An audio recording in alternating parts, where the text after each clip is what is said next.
Big boss ഹൗസിലെ പഴയ കണ്ടസ്റ്റൻസിനെ ഈ പണിപ്പുര ടാസ്കിൽ സമ്മതിച്ച് കൊടുത്തേ പറ്റൂ കേട്ടോ. കാരണം അത് ഇന്ന് ഈ വൈൽഡ് കാർഡ്സ് ഈ സെയിം പണിപ്പുര ടാസ്ക് ചെയ്തപ്പോഴാണ് അത് മനസ്സിലായത്.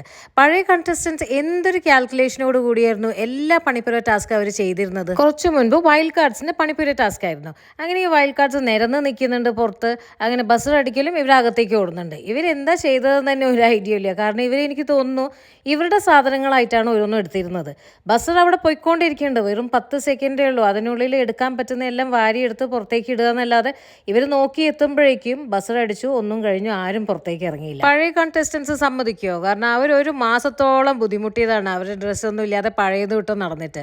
അങ്ങനെ ജിഷൻ പുറത്തേക്ക് ഇറങ്ങി. ജിഷൻ പറയുന്നത് പുള്ളിക്കാരൻ കയ്യിൽ സാധനങ്ങൾ എടുത്തിട്ട് പുറത്തേക്ക് ഇറങ്ങിയിട്ടുണ്ടെന്നാണ്.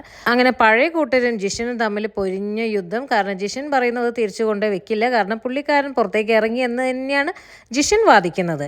വീട്ടുകാരാണെങ്കിൽ പറയുന്നു അവർ അതിന് മുൻപേ ഇറങ്ങിയിട്ടില്ല. കാരണം ഒന്നാമത് അവർക്കൊരു കാൽക്കുലേഷനും ഉണ്ടായിരുന്നില്ല. സത്യത്തിൽ അവർ ഇറങ്ങിയിട്ടില്ല. അപ്പം ജിഷനാണെങ്കിൽ അത് സമ്മതിക്കുന്നില്ല. ബിഗ് ബോസിനോട് ചോദിക്കുന്നത് ബിഗ് ബോസ് പറയാതെ ഞാൻ എടുത്തു വെക്കില്ല, അതുവരെ എൻ്റെ കയ്യിലുണ്ടാവുന്നു. പുള്ളിക്കാരൻ കുറച്ചു നേരം ആ ഡ്രസ്സൊക്കെ ആയിട്ട് അകത്തേക്ക് ഇരുന്നു. അങ്ങനെ ബിഗ് ബോസ് അകത്തേക്ക് വിളിക്കുന്നുണ്ട്. അങ്ങനെ ക്യാപ്റ്റനോട് തീരുമാനം ചോദിക്കുന്നുണ്ട്. അപ്പോൾ ക്യാപ്റ്റൻ പറയുന്നു, അതായത് നെവിൻ പറയുന്നു, ഡ്രസ്സായിട്ട് അവർ പുറത്തേക്ക് ഇറങ്ങിയിട്ടില്ല എന്ന്. അങ്ങനെ തിരിച്ച് അത് അവിടെ കൊണ്ടുപോയിട്ട് വെക്കുന്നുണ്ട്. ഈ വൈൽഡ് കാർഡ്സ് ഇടയ്ക്കിടയ്ക്ക് അവിടുത്തെ പഴയ കണ്ടസ്റ്റൻസിനോട് പറയുന്നുണ്ട്, ഞാൻ നിങ്ങളെ കണ്ടിട്ടുണ്ട് സ്ക്രീനിൽ, നിങ്ങൾ ഇങ്ങനെയാണ് അങ്ങനെയാണ്, ഇവരെല്ലാം കണ്ടിട്ടുണ്ട്, ആർക്കൊക്കെ സപ്പോർട്ട് കുറവുള്ളതെന്നൊക്കെ ഇവർക്ക് നന്നായിട്ട് അറിയാം. എന്നിട്ടും ഈ സീസൺ 7 ഒരു പ്രധാനപ്പെട്ട ഒരു ടാസ്ക്കായ പണിപ്പുര, അതായത് പണിപ്പുര ടാസ്ക് ഇവർ ഈ ഒരു സീസണിലാണല്ലോ കൊണ്ടുവന്നത്.